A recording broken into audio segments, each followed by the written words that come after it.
अभी हम आगे बात करेंगे किसके बारे में, टेन्योर कितना होता है उनका और रिमूवल कैसे किया जा सकता है इनका। The prime minister serves until the pleasure of president, hence the prime minister में रिमेन इन ऑफिस इनडेफिनेटली, जब तक वो चाहे, जब तक प्रेसिडेंट को उनसे कोई एलर्जी नहीं है, कोई दिक्कत नहीं है, जब तक कॉन्फिडेंस उनके पास पूरा बहुमत है, वो आराम से अपने ऑफिस में रह सकते हैं। हम देखते हैं कि however a prime minister must have the confidence of Lok Sabha, जब तक लोकसभा में उनका कॉन्फिडेंस है तब तक कोई दिक्कत नहीं है, कोई उन्हें हटाने वाला नहीं है।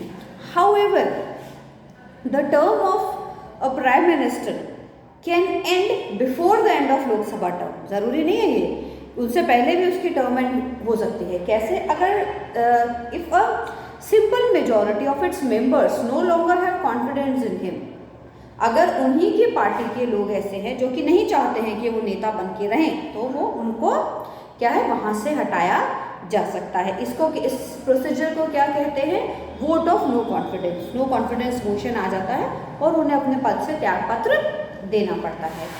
इंडिया की हम बात करें तो हमारे 3 प्राइम मिनिस्टर जो हैं वो ऐसे हुए हैं जिन्होंने अब तक ऐसा किया है। कौन कौन है? आई.के. गुजराल हैं, एच.डी. देवगौड़ा हैं और अटल बिहारी वाजपेयी हैं। ये तीनों हमारे ऐसे प्राइम मिनिस्टर्स हुए हैं जिन्होंने जिनके अगेंस्ट में नो कॉन्फिडेंस मोशन आया है और they have been voted out from office this way. In addition अगर हम बात करें, a prime minister can also resign from office.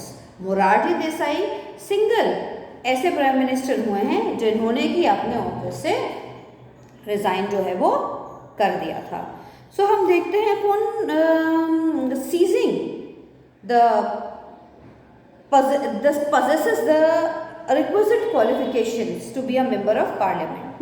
बहुत सारी चीज़ें हैं जो कि चाहिए होती हैं हमको प्राइम मिनिस्टर ऑफिस में खुद को रिटेन करने के लिए। अब हम देखते हैं क्या क्या पावर्स हैं हमारे प्राइम मिनिस्टर के पास, क्या क्या पावर्स हैं। The prime minister leads the functioning and exercise of authority of the government of India. पूरा जो सारा एग्जीक्यूटिव का कामकाज है वो वही देखते हैं। The president of India subject to eligibility invites a person who is commanding support of majority members of Lok Sabha to form the government. President तो जो भी जिस भी पार्टी को बहुमत होता है उसके नेता को बुला लेती है वहाँ पर गवर्नमेंट फॉर्म करने के लिए। also known as the central government or union government at the national level and exercises its power।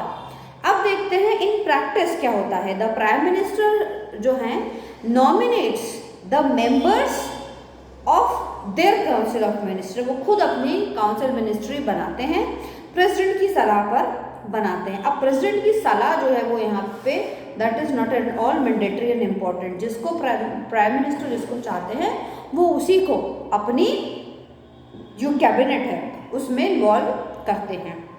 They also work upon to decide a core group of ministers known as the cabinet as in charge of the important functions and ministries of the government to India. ये जो सारी cabinet बनाई जाती है, ये जो cabinet है ये एक्चुअली में रिस्पॉन्सिबल होती है सारे कामों को करने के लिए। The prime minister of India is responsible for aiding and advising the president in distribution of work of the government to various ministries and offices and in terms of government of India. अब जो prime minister है वो उस सब suggestive role तो है ही उनका सारा प्रेसिडेंट को। While the work of the government जो है is generally divided into various ministers, the prime minister में रिटेन सर्टेन पोर्टफोलियोज। ऐसा नहीं है कि टोटली वर्क का जो डिस्ट्रीब्यूशन है वो हो जाता है। प्राइम मिनिस्टर जो है वो भी अपने पास कुछ ऑफिस को रखते हैं, कुछ तो ऐसी चीज़ें हैं जो हमेशा से ही पीएम के पास ही रहती हैं।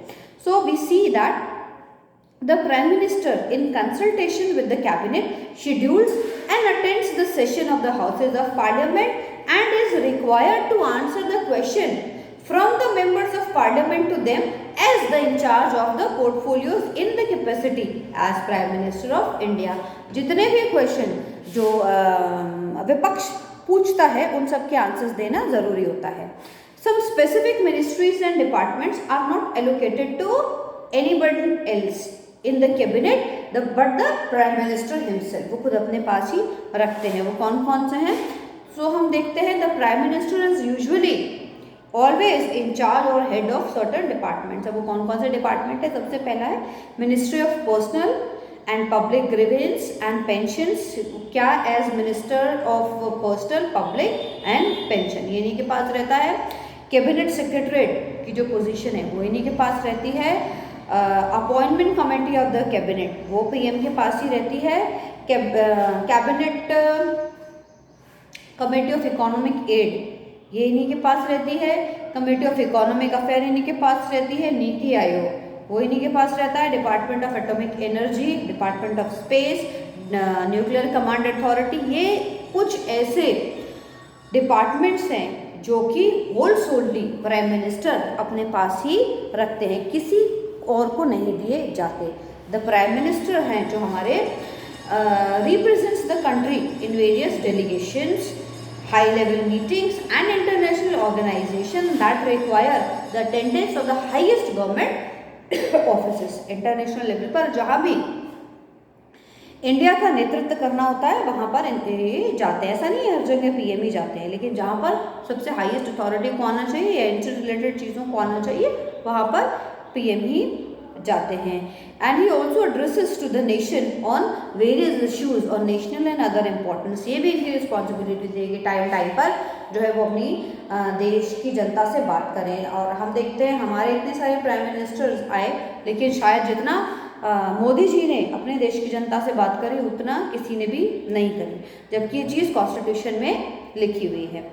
आगे हम देखते हैं as per article 78 of the constitution the official communication between the union cabinet and the president are through the prime minister। इन दोनों के बीच में जो जोड़ने की कड़ी है वो कौन है?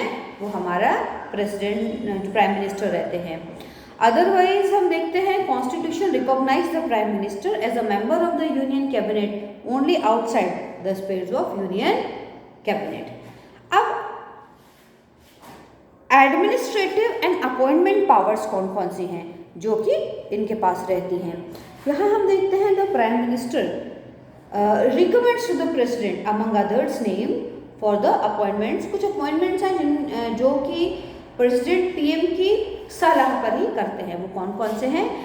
Chief election commissioner of India, election commissioner of India, controller auditor general of India, head of the public UPSC, chief information commissioner of India, informational commissioner of India, chairperson and members of finance commission, attorney general of India.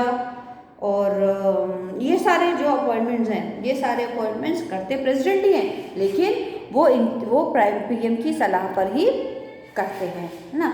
As the chairperson of appointments committee of the cabinet the prime minister on the non binding advice of cabinet secretary of India he led senior selection board, क्या है SSB जिसको बोलते हैं। He decides the posting of top civil servants such as secretaries, additional secretaries, joint secretaries in the government of India. वो काम भी यही करते हैं, है ना। तो हम देखते हैं बहुत सारे काम हैं, ऐसा नहीं है। इसके अलावा PM decides the assignment of top military personnels such as Chief of Army Staff, Chief of Air Staff, Naval Staff and commands of operational and training commands. In addition to हम देखते हैं the ACC also decides the posting of Indian Police Services, All India Services of policing with staff, most of the higher level law enforcement position of federal and state level in government of India। ये सारे जो काम हैं ये सारे काम कौन करता है? ये सारे काम हमारे पीएम साहब के कोटे में आते हैं। अब क्या है लेजिस्लेटिव पावर्स? और लेजिस्लेटिव पावर्स क्या है? The prime minister act as the leader of house of the chamber of parliament, generally Lok Sabha जहां वो बिलोंग करते हैं। In this role the prime minister is tasked with representative the executive in the legislature. Now here Prime Minister is also expected to announce important legislation and is further expected to respond to the opposition concern. जो भी opposition की बातें हैं या उनका concern है इन सब के बारे में, उन सब की जिम्मेदारी भी जो है प्राइम मिनिस्टर की होती है। और ये कहाँ लिखा गया है? Article 85 of Indian Constitution. It confers that the President with the power to convince and end extraordinary sessions of Parliament. This power, however, is exercised only on the advice of Prime Minister and his council. So, in practice, the Prime Minister does exercise some control over the affairs of Parliament too.